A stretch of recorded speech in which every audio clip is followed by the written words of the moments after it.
You have asked me directly, and I'm sure many more of you have asked each other, particularly in the civilian context, a question that I've occasionally asked myself, and that is why?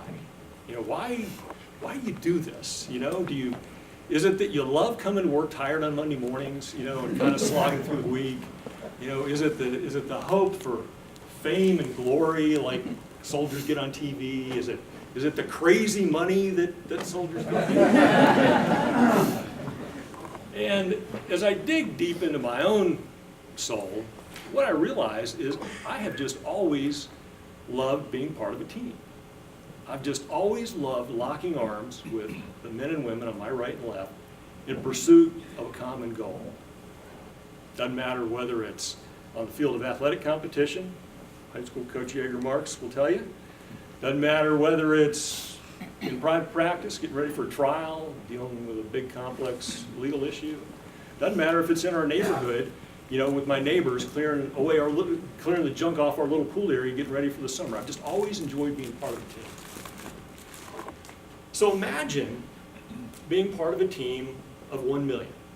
That's plus or minus the size of our army.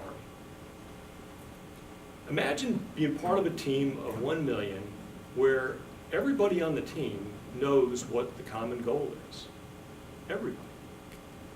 You could ask the Chief of Staff of the Army what the Army's mission is, what the Army's goal is. You could stop a private in the airport and ask that private what the Army's mission is. And they're all going to tell you to fight and win our nation's wars. It's as simple as that.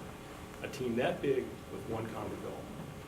So imagine a team that big with one common goal where everybody on the team is completely bought into the mission. Nobody in the Army is here involuntarily. Everybody's here voluntarily. Everybody knows what the mission is.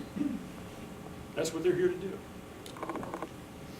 Imagine a team that is the most lethal fighting force the world's ever known.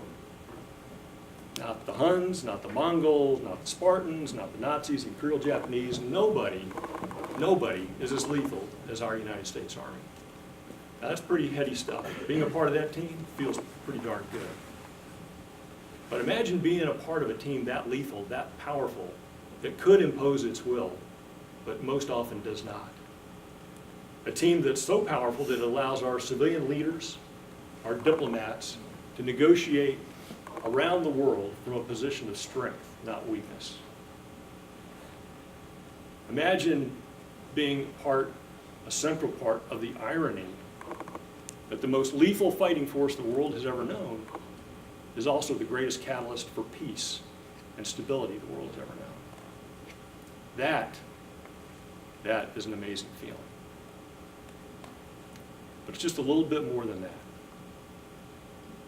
So many of you came from far away and aren't from this area or haven't been in this area much. And you might not have noticed when you pulled into the parking lot to park, but on the back side of the parking lot there's a stone wall and a wrought iron gate. And on the other side of that stone wall is the most hallowed ground in the United States. Now, Arlington National Cemetery is the final resting place for about 400,000. A large number of them gave the full final measure. They were men and women who had hopes and dreams and aspirations. They gave their lives so that we could pursue our hopes and dreams and aspirations. So imagine being part of a team of 1 million, where every single person on that team would willingly take their place on the other side of that brick wall for you or for me. When you wrap your head around that, I think we have an answer to my question, why? And I think perhaps you can then understand why I am breathlessly humbled to be able to continue leading the men and the women of our United States Army. Thank you for coming. Thank you for standing with me in your country today. God bless you.